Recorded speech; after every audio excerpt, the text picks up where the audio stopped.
the recording is on. Steve, you are live and please proceed. All right, thank you so much. Good morning. It's really an opportunity. It's an honor to be speaking with you this morning, and I'd really like to thank you for the opportunity, and thank you, Mark, for thinking of me.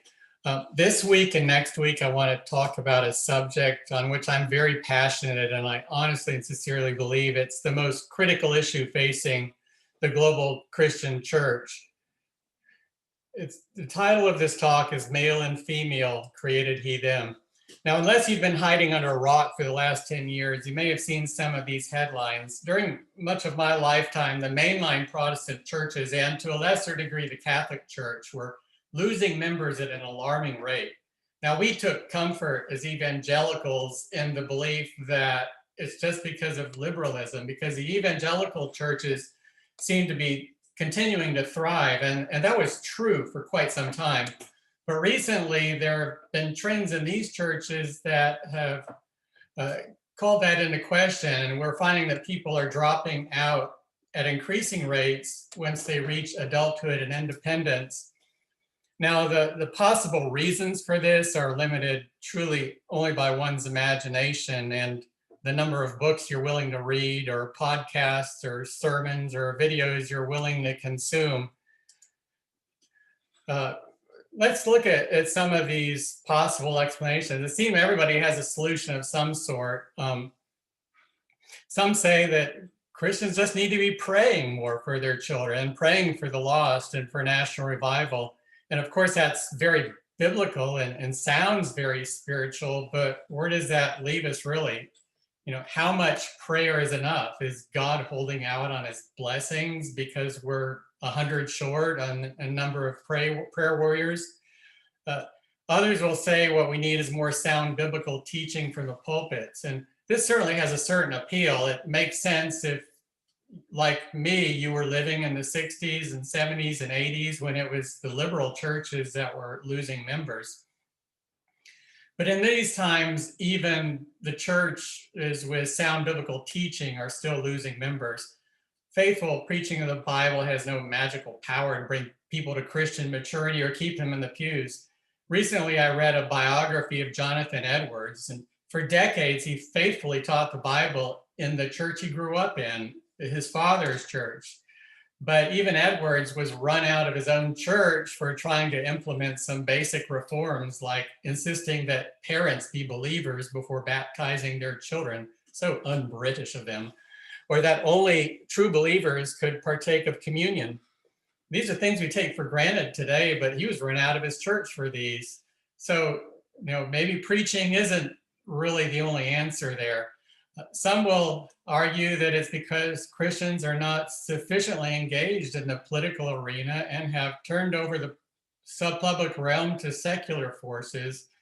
On the other hand, some will say it's because Christians are too political and are running away potential converts. Again, many will argue it's because the global church is compromised with theological liberalism and abandoned Orthodox doctrine, and as a result, God has just cut them loose. And for much of my life, I would have held to that belief, and I still do to some extent, but even this seems quite adequate. Now, Mr. Ham will tell you that the reason people are leaving the church is because the churches are embracing the idea that the earth is millions of years old. Now, that's an interesting thought, but it proves the old axiom that when your only tool is a hammer, the whole world is a nail. He actually has no evidence to support that idea. Whatever it is that we've been doing, it doesn't seem to be working. So maybe we need to start looking in other directions. One thing I have not mentioned in that list is apologetics. Now, if you know anything about me, you know I'm a member of the RTB scholar community. This means, obviously, that I'm persuaded that apologetics are really important. But what is the purpose of apologetics? It seems like most people think the idea of apologetics is to convert atheists into believers, to argue for the existence of God, or to browbeat them with the force of your arguments so the lost and seekers have to surrender to the power of your arguments. But let me suggest something different. In an article written not long before he died, R.C. Sproul mentioned that there were three purposes for apologetics. The first is to answer the critics of the faith. The second is to tear down the intellectual idols of our culture. But what he said was the most important role, and one that I feel has been sadly neglected, is to encourage the saints to shore up the church, in short, to make disciples. And if there's any area in which apologetics are more desperately needed today, it would have to be the domain of human sexuality. But it has to be done soberly and thoughtfully.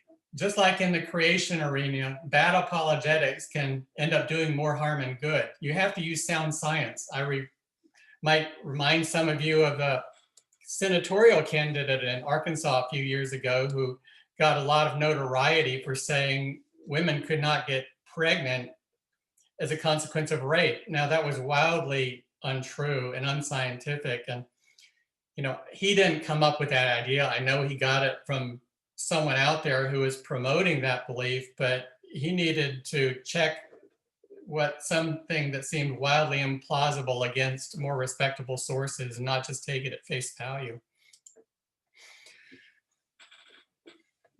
So why sexual apologetics? If apologetics is to build up the church, then my approach here is not to teach sexual apologetics to the unbelievers, but what we need to be teaching our church members and what we need to be teaching our youth and college students. Mark Regnerus is a professor of sociology at the University of Texas at Austin. He's an eminent researcher, and his books, he's published 4 so far, are published by this little fly-by-night publishing house called the Oxford University Press. You may have heard of it. Yeah, it's the Oxford in UK. The university is about 800 years old. Now, his years of research in the area of sexuality culminated in a 2017 column in the Washington Post where Regnerus asserts it's not science that's secularizing Americans, it's sex. Now, this is just one quote of many, many I could come. T.H. Huxley, who wrote Brave New World in a work called Ends and Means, said the main reason he didn't want to believe in God and he didn't want to believe in Christianity is because it would limit his sexual freedom. So this is by no means a new concept, but these people were speaking a profound truth. I'm going to be referring to the work of Mark Regnerus quite a bit in the next few minutes, especially some of the work from his most recent 2 books called Cheap Sex and the Future of Christian Marriage that was just released last September. Just to drive the point home, some of you may have noticed this headline just from last month of Christianity Today. The cohabitation dilemma comes from American pastors. So what I'd like to do this morning is to lay out the fundamentals of a Christian sexual apologetic. And since RTB is a very creation-oriented ministry, I thought it was quite appropriate to begin with creation. And with that, the creation of Adam and Eve. In Genesis 1:27, we read, "So God created man in his own image. In the image of God, he created him. Male and female, he created them." Now, I'm going to propose that in this and in related passages, the Bible makes 3 very specific claims with regard to human sexuality, which we can examine in great detail from a scientific and secular viewpoint and find complete validation of what the Bible says. Even more, I would argue that if we never had the Bible, if we had to start from scratch and establish a healthy view of sexuality based on science alone, that these are the principles that would emerge. Now, this little talk isn't going to come close to a comprehensive overview. That would take many books and many hundreds of hours. This is a bird's eye view to give you the lay of the land. So don't sweat the details. I promise you that when I'm done this afternoon, I'm going to think of 100 things I wish I had mentioned. There is just so much out there on this subject. But this actually may be the most important issue for the global church in the 21st century. So here are the 3 points we're going to look at. The first is that gender differences are innate, that God created men and women to be different and that we are born that way. It's not just a construct of culture or society. Point number 2 is that human beings are designed for biblical marriage and sexuality within biblical parameters. Quite simply, that means no sexual intercourse between anyone other than married husband and wife. That's it. The third principle is that there was a fall, that it happened, and we are damaged as a result of that. And because of that, there are going to be problems and frictions impacting these first two things on the list, with catastrophic consequences to human society.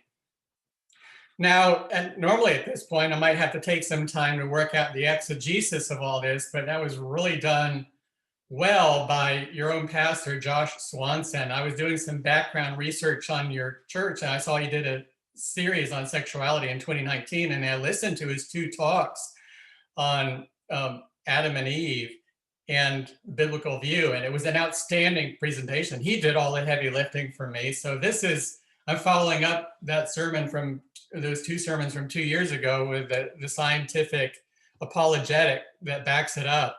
So let's just jump right in. Point number 1, gender differences. Is gender a social construct? You know, for most of human history, it was assumed that men and women were fundamentally different. Josh Swanson quoted, I think, Aristotle and Plato or Socrates, and they had a very distinct view of women. It was very misogynistic, but they very clearly saw them as very different from men. Now, John Money is a very important name in this whole realm. And 1965, there was a pair of identical twin boys who were born in Canada. And because of a medical problem, one of them required a circumcision. The circumcision turned out to be a disaster, and there was irreparable damage to one of the little boy's baby's penises. Dr. Money, they were made aware of Dr. Money, who is creating this gender identity clinic at Johns Hopkins University. So they got in contact with him, and he said, you know, just bring him out here. Everything will be fine. We'll turn him into a girl and raise him as a girl, and he will have a long, healthy, productive life. Well, he claimed that. Money was very active in this field beginning in the late 60s, promoting the idea that gender is completely a social construct and that we're born a blank slate, that a baby could be a man, could be a woman. It's all yet to be decided. He started publishing, and he reported the follow-up on this Reimer baby. Well, somebody investigated this beginning in the 1990s and found out throughout the whole period of this research, so-called research, Money was lying. The boy who is the victim of his procedure, who was named Marilyn Reimer, rebelled at every stage, did not like being a girl, wanted to act like a boy, insisted on acting like a boy. Eventually, by early adulthood in his 20s, he found out what had happened and reverted to embracing a masculine identity. Tragically, he ultimately went on to commit suicide at 38. But Money never gave up on his hypothesis that this is all a social construct. Now, this idea is almost no longer existent in the scientific world, but it's still very common in the secular realm. Leonard Sachs, who wrote a book on male-female differences called Why Gender Matters, quotes one of his former professors as saying, most of the differences we observe between girls and boys are socially constructed. Daphne Joel at Tel Aviv University, there's no sense in talking about male and female nature. One of the early proponents of this view, Simone de Beauvoir, one of the earliest feminists, a consort of Jean-Paul Sartre, the philosopher, said, on ne n'est pas femme, on le devient. Now, there's actually a whole book of essays arguing over the exact translation of this phrase, and I promise you, you're not going to be tested on it. But what she was saying is, we are not born a woman, we become one. So this has been a theme. Let's go forward. What science has revealed over the last 20 to 30 years, something very different has emerged, that differences are real and they're biological and they're present at birth. You know, being a neuroradiologist, I sort of was aware that the 1990s was dubbed the decade of the brain by NIH. And so there was a lot of research. So all of this research really began in the 90s and has continued up to the present day. Here's a good little book if you want a overview of what science has found, but we find that fact that there are enormous differences between men and women on almost every level. He reviews some of the research and hearing, you know, the auditory acuity can be almost the same, but women on whole tend to be more aware of noises around them than men. In the classroom, this translates into teachers who speak too softly. Boys are going to have a hard time paying attention to them. Now, these are broad categorizations, and there's always a lot of overlap because my wife and I are completely opposite. I'm way more aware of background noises than she was. And I was convinced her hearing was impaired until we went to the state fair and got a hearing test, and it was exactly the same. There was absolutely nothing wrong with her acuity. She could just tune it out. Now, smell, women tend to be much more sensitive to odors, and this is something that increases with increasing exposure, whereas men don't have that response.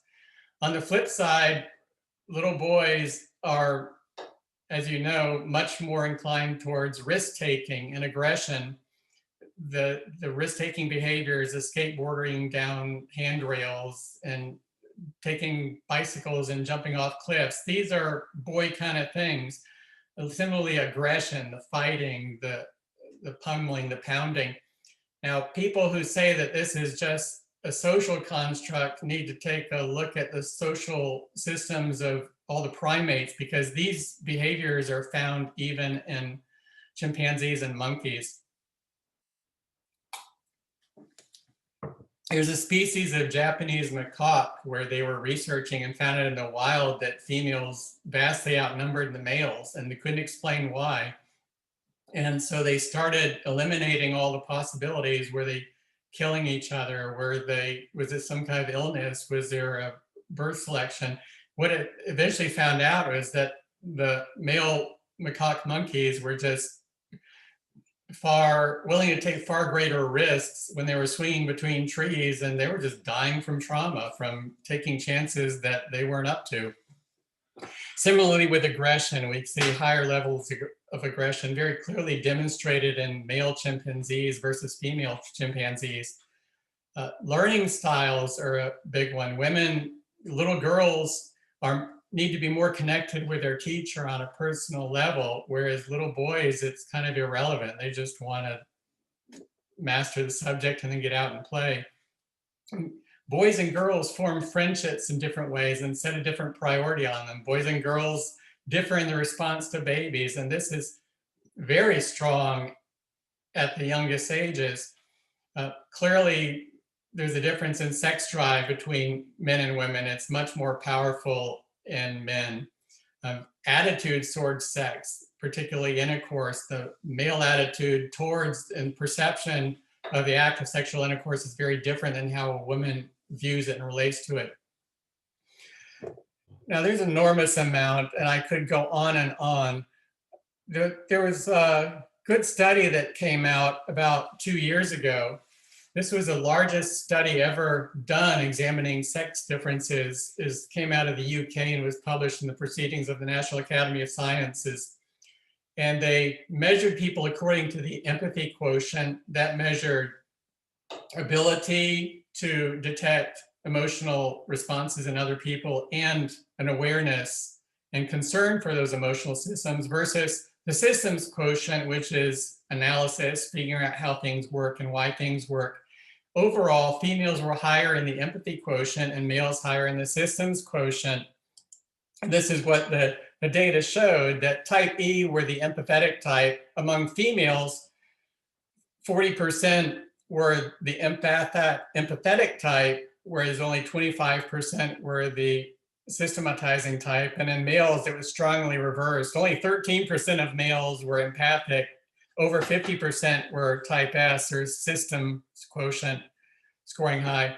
Another thing this shows, though, is that there's nothing that's a great wall of separation between men and women. There's always overlap in these departments, and everybody's complex, that everybody's a composite, but there are definite differences overall.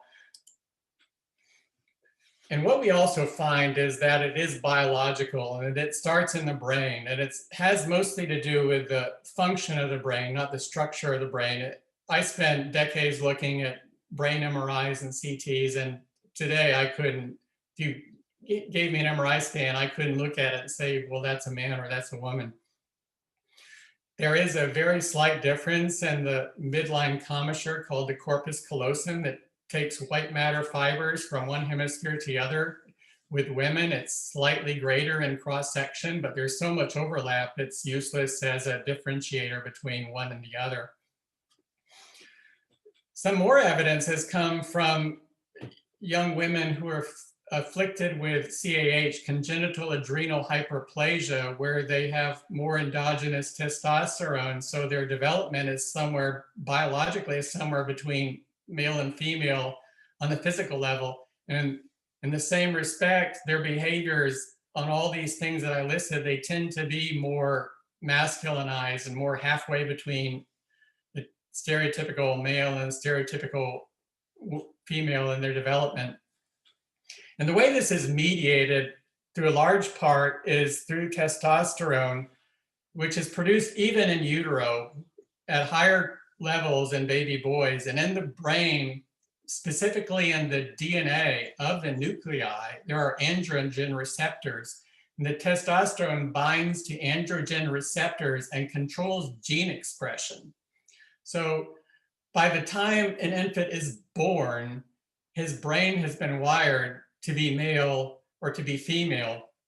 And CAG codon is something that is bound to the part of the DNA where the receptor attaches, and men with higher levels of the CAG codon have less expression of the testosterone, and vice versa. The ones that have the fewest codons, there's more expression of male characteristics.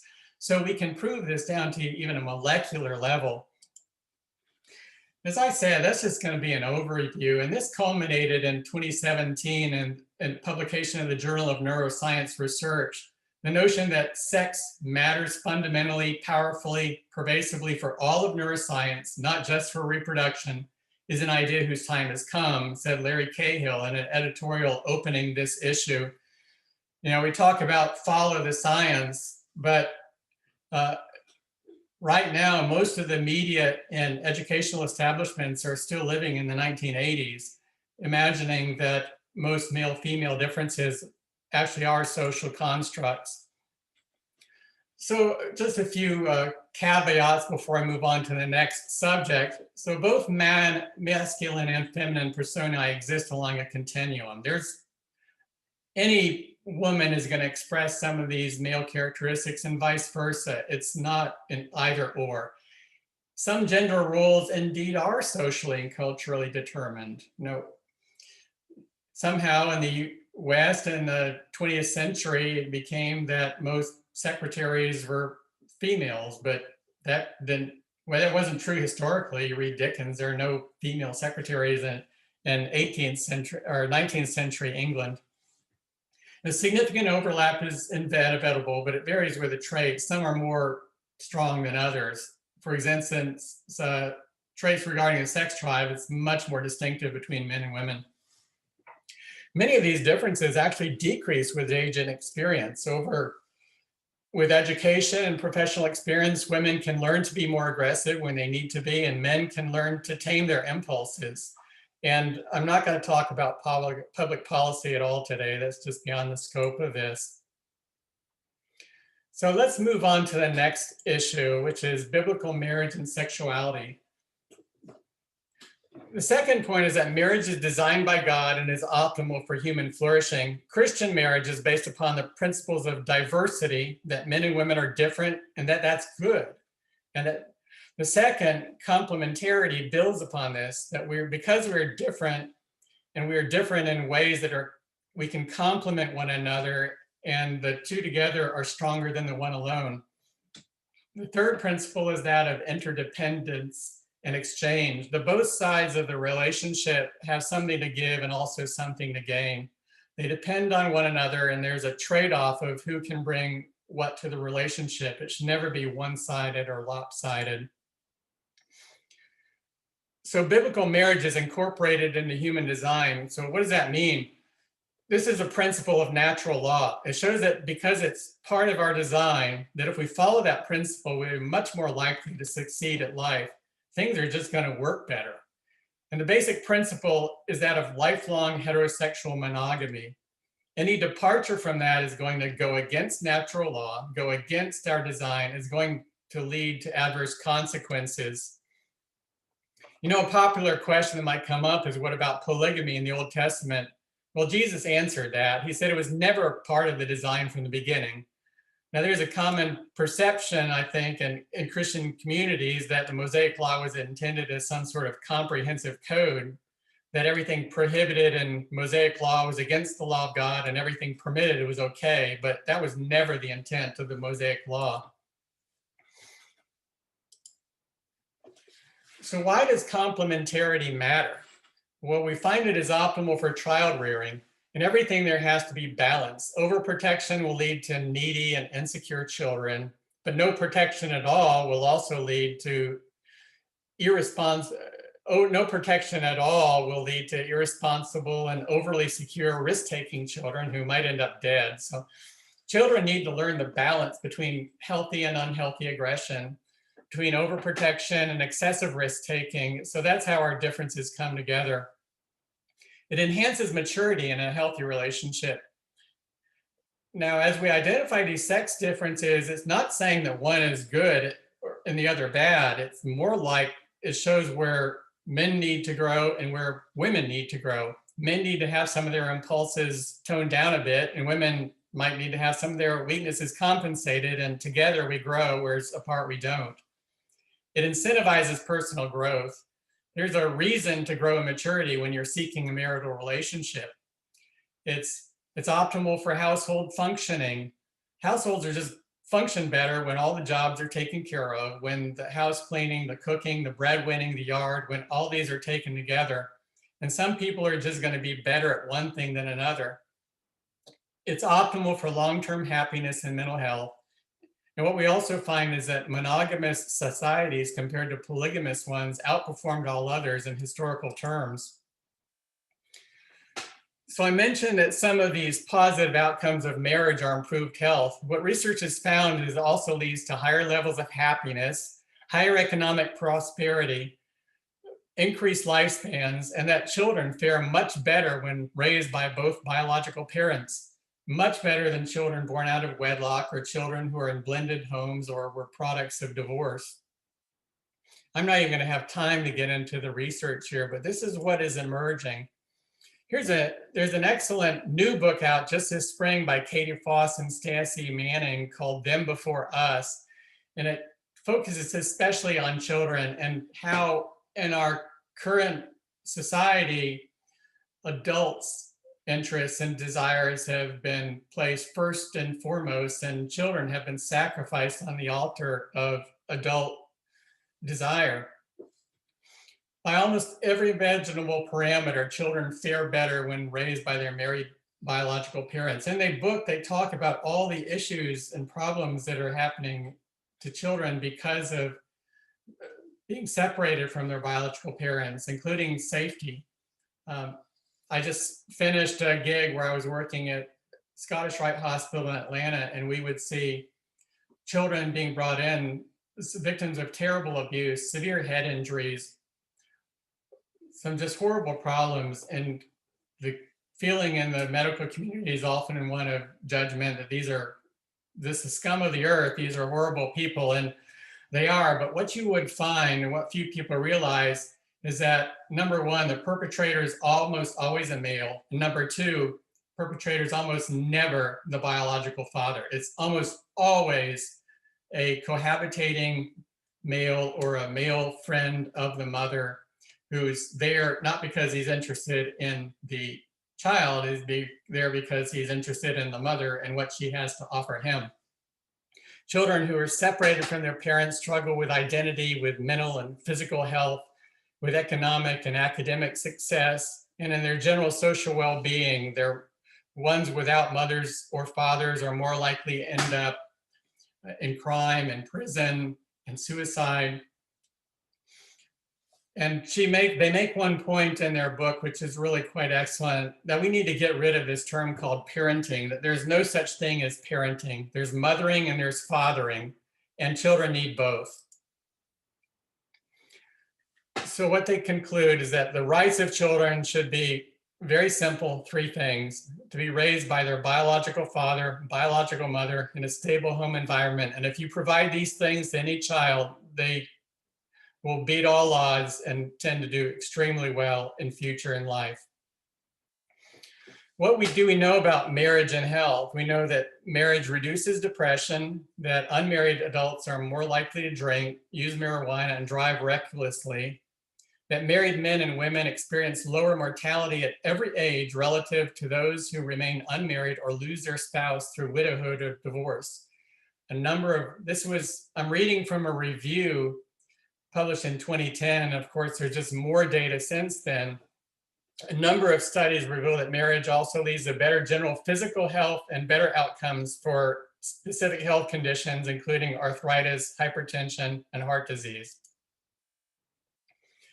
I'm looking at the time, and I'm going to skip this one so we can move on to the next one. Mark Regnerus has written about this, although he's not the originator of this idea, but what has changed in the last few decades is how we perceive marriage. They talk about the foundation view. Foundation view of marriage was that you married young, you established a home together, you started out and launched a career together, you raised children together starting in the peak years of fertility, which is in the 20s. That's the foundation view of marriage. The new view they call the capstone view. Some encapsulated in this Atlantic headline, marriage has become a trophy. With the capstone view, the idea is that the marriage is the pinnacle. You wait and hold off on marriage until you're established into your career, until you're financially independent, and only then do you think about finding that perfect person to complete your life. That's a capstone view. Now, Gary Becker in 1973 Journal of Political Economy introduced the idea of a marriage market. It's the idea of a mutual beneficial relationship based on needs rather than wants. That's more of the foundational view. Whereas today, it's a capstone. I think you're seeing that a lot. Moving on to number 3, the consequences of the fall. Now, the biblical paradigm was really never a natural state after the fall. When Jesus was incarnate on the earth, the corrupted view was rampant. It was a time of terrible abuse of children, of the weak, of women. In every respect, they were not well treated because of the unbiblical views of sexuality. So the first sexual revolution was really when Christianity improved the lot of women and children by taming male impulses. What we call the sexual revolution of the 60s was really a relapse to a more primitive state of affairs with a lot of empty rhetoric about the liberation of women who have suffered more than anyone in the ensuing 50 years. So there's been a radical change both from the mores of the sexual revolution and the decline in marriage that I talked about, which are closely related. Now, the cultural rejection of biblical sexuality has led to victims, especially women and children. Now, we can talk about the direct victims. Those are the victims of sexual assault that we've heard about, including the Me Too trend, the Catholic Church scandals, the Boy Scouts of America scandals, but the numbers in public schools just don't get reported as much, but on a sheer number basis, vastly exceed the Catholic Church and Boy Scouts of America scandals. And of course, the victims of the sexual revolution must include the millions of children who've been aborted over the last 50 years. Now, when we talk about victims of sexual aggression, if we want to know the why, we have to look at the victims. We have to look at the predators to find out what's happening here. And in the last couple of decades, science has shed a lot of light on the factors that increase or decrease predatory behaviors. We know that predators are overwhelmingly male, though not exclusively. The victims are predominantly female, with a few exceptions. For instance, in the Catholic Church abuse scandal, 81% of the victims were male. In the Boy Scout scandals, 100% were male. Now, there are innate male characteristics that boy-girl differences I talked about, high sex drive, aggression, risk-taking, predispose men towards being predators. But constraining male aggression through rigid moral codes has been an achievement of advanced society fostered by Christianity. And that's the nutshell. I mean, instead of Christianity being framed as repressive and legalistic and puritanical, it's been a bastion of protection for women and children for 2,000 years. But Western society has now regressed and the consequences have been dire.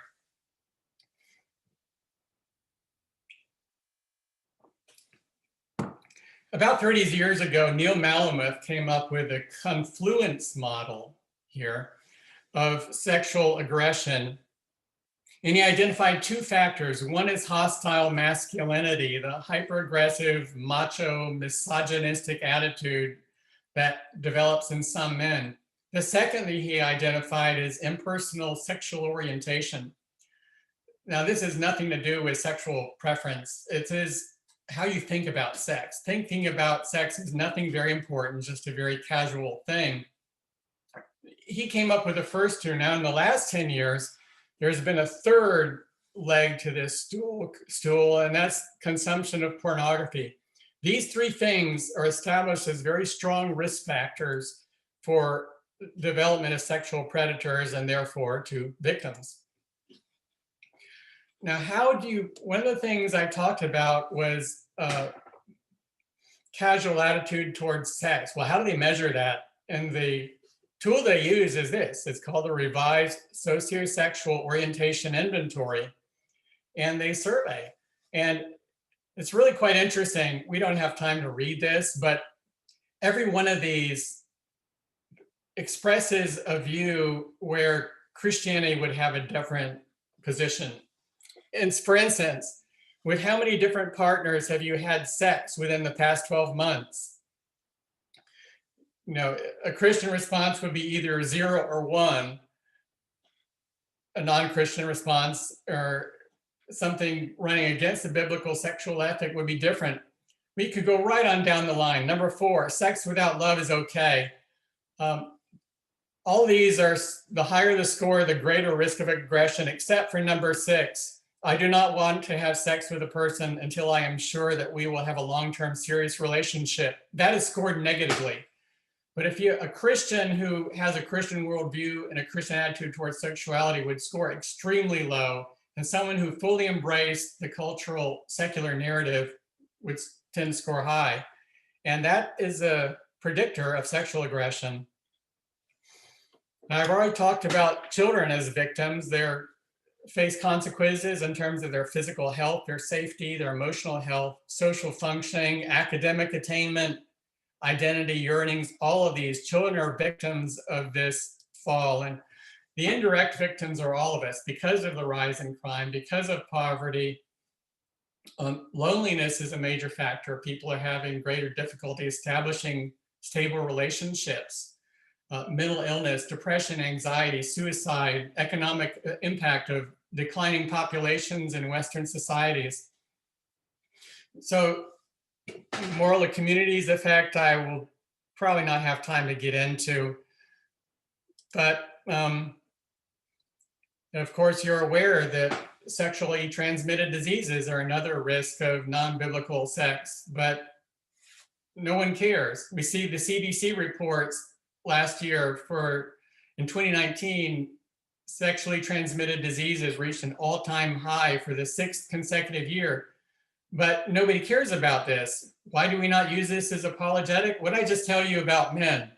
They're aggressive and they're risk takers. So this kind of reasoning is not going to be very effective using against the men you need to be talking to.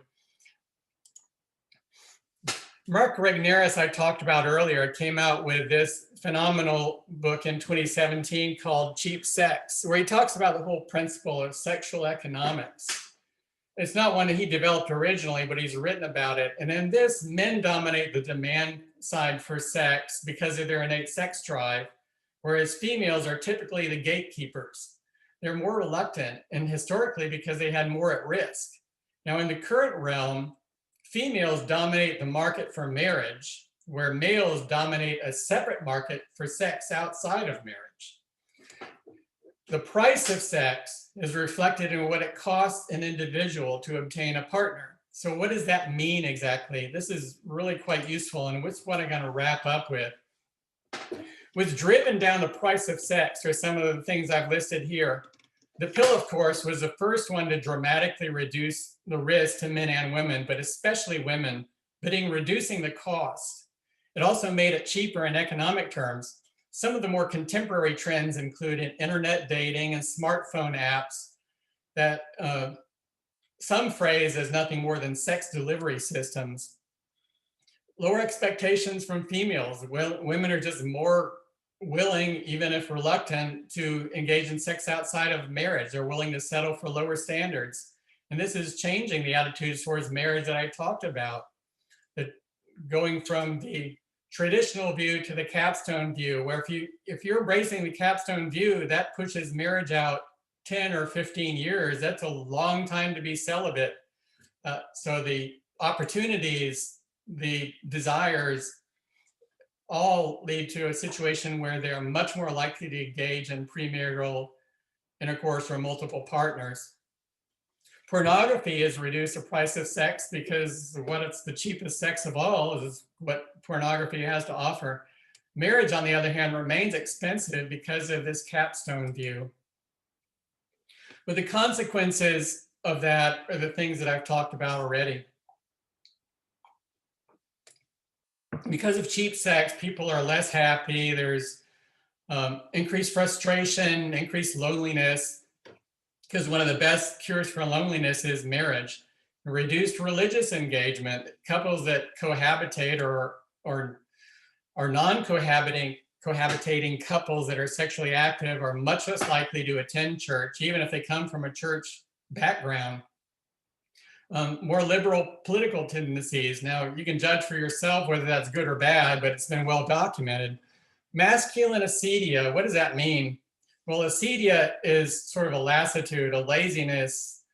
For some men, not all, and at no point do I wish to stereotype all men because we're talking about averages, but for some men, the only incentive for them to succeed in life, to try hard in school, to get and keep a job, to develop a personal, a disciplined personal life, their only main motivator is to get married so they can have sex. But if they don't have to get married, then the whole thing falls apart.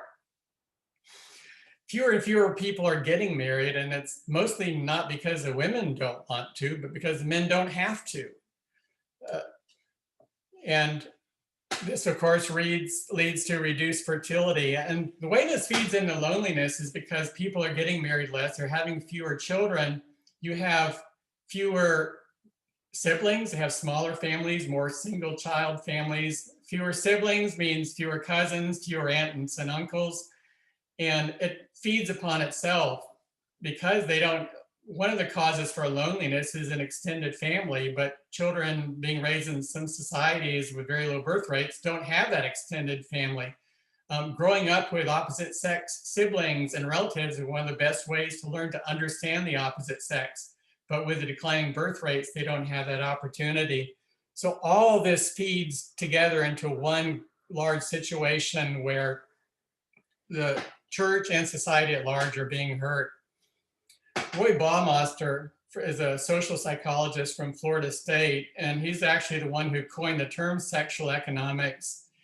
In 2012, he wrote this quote that sex has become free and easy. This is today's version of the opiate of the male masses. The male who beds multiple women is quite enjoying life, and he may not notice. And then he goes on to talk about some of the affirmative action things to advance women in the workplace. And he says, men don't care as long as they're getting sex. So there are winners and there are losers. Who are the losers in this? Well, most women, basically all children, in fact, most adults.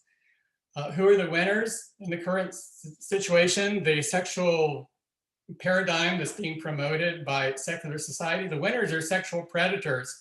You know, it's the Harvey Weinsteins, it's Jeffrey Epstein's, and those are the ones for whom the cows come home to roost. Chickens come home to roost. Cows do something else.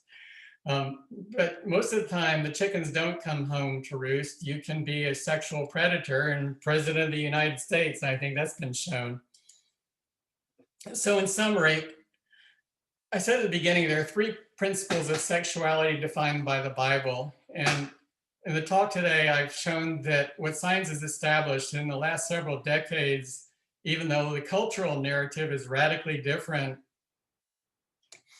what science has shown is that men and women are biologically different and they complement one another, that sex within biblical marriage is the optimal paradigm for human flourishing, and that departure from biblical sexuality inflicts great civilizational and individual harm.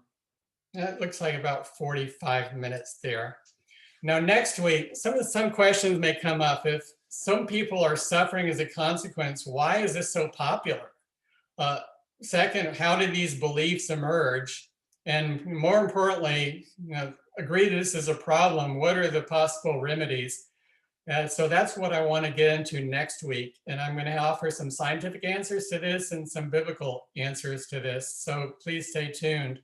And I'm going to end my screen sharing there. And thank you. Thank you for your attention. We have a couple of questions. The first one comes from Juven from the Netherlands, and he says, some boys or girls claim that they're trapped in the body of the opposite gender. Is this merely biological, or can that involve some spiritual influence? Spiritual influences I'm going to talk about next week. The whole trans thing, I specifically wanted to avoid LGBTQ issues in this talk because I think once you go down that, it sucks all the oxygen out of the room. And I fear for much of the last 20 years, it's kept the church distracted from what is a core issue, which is what their children are doing. There's essentially nothing biological that would support the trans idea that there are other biological genders and that you have to discover that, or you could possibly be born with a wrong biological gender. In a sense, gender and sex are the same.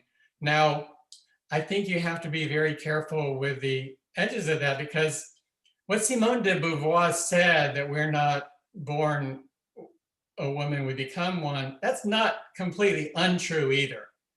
I think, in many cases, the truth is a balance. In fact, while there are definite innate biological differences between men and women, it's not all one or all the other. It's a continuum in every case. And on top of that, some of the perceptions, career choices or, hobbies, so much of the things that we do really are culturally and socially determined. And I don't have any special insights into the trans thing. I know people who do, who've worked with them, who've written books on it, but it's not biological. I don't think I have looked up some of the neuroscience papers on it, and there's nothing in the realm of neuroscience that would indicate a biological or chemical or neurotransmitter mediated cause for it. Thank you. Another follow-up question to that is, what do you think of the works done by Jordan Peterson on gender issues? I don't follow Jordan Peterson a whole lot. I read his first book, The 12 Rules for Life. I didn't find anything at all in there that I strongly disagreed with, but I can't remember because he said so much. So I, this is not a blanket endorsement. I found him, I probably won't read a second book. I found it tedious. I think he's very wordy and verbose and could have said the same thing in a much shorter book. Is my impression of Jordan Peterson. But unless they mention something specifically that he said, overall, I don't have any problem with what he's been saying to the extent of my recollection. Okay, thank you.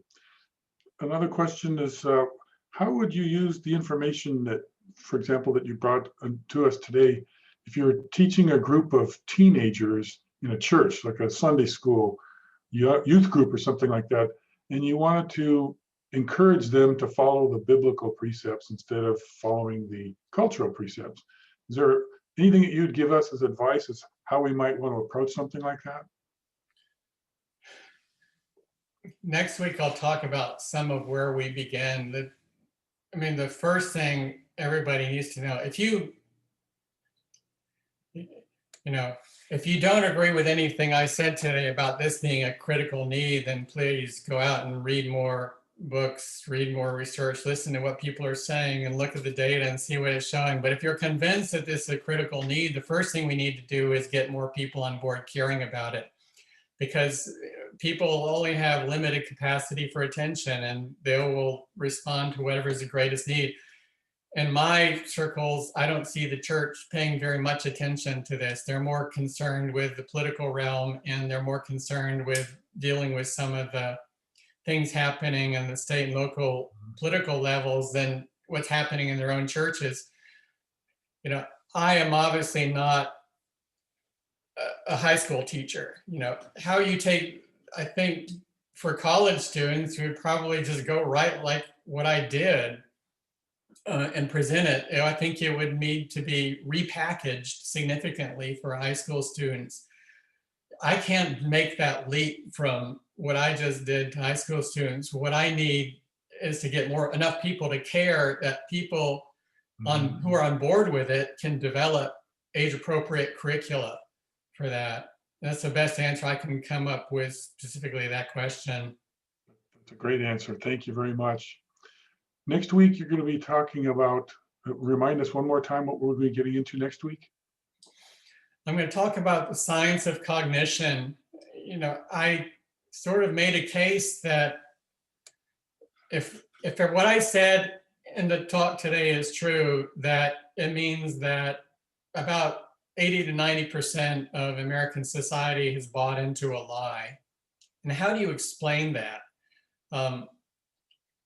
Much of our mindset is that people form their beliefs on the basis of facts, logic, and experience. And so therefore, if they believe something wrong, then all you have to do is present them with a better argument. I'm going to challenge that assumption on every level. So that's what we're going to do, because I think we need to understand why people believe what they do, and armed with that knowledge, maybe come up with a better approach towards challenging it. Thank you. I have a couple of questions left. Do you have time, or do you want me to hold them till Plenty next? of time. Okay. The first one is from Tonette, and she says, I teach kindergarten and first grade, and I've noticed as early as 5 and 6 that a child seems to be aligned more with the opposite gender. When these children grow up, I'm not surprised that they're coming out. Can you explain that?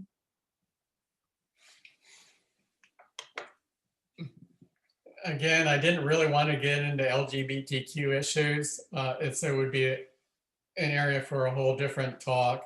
I do believe that there are a lot of cultural inputs, and that's something I can partially address next week. There are a lot of cultural inputs. Young children today are seeing a lot of YouTube. They're seeing a lot of video. They're hearing what's going on around them, and it imprints upon them. The children that she's talking about, I said that there are biological influences and there are indeed cultural influences, and I can't judge on a case-by-case, nor would I even attempt to judge on a case-by-case basis, whether it's biological or whether it's cultural, but there are people who've done that. Specifically in the area of homosexuality, the official position of both the American Psychiatric Association and the American Psychological Association is that the causes for same-sex attraction or homosexuality are unknown, but almost multifactorial. There may be some genetic component, but it's untenable to say that it's strictly genetic. Even among identical twins, the coincidence of same-sex attraction comes to less than 25%. If it were completely genetic, every time you had, with identical twin pairs, if one was homosexual, the other would always be homosexual, and vice versa. But that's not what happens at all. With identical twins, if one is homosexual, it's only a 1 in 8 chance approximately that the other will be.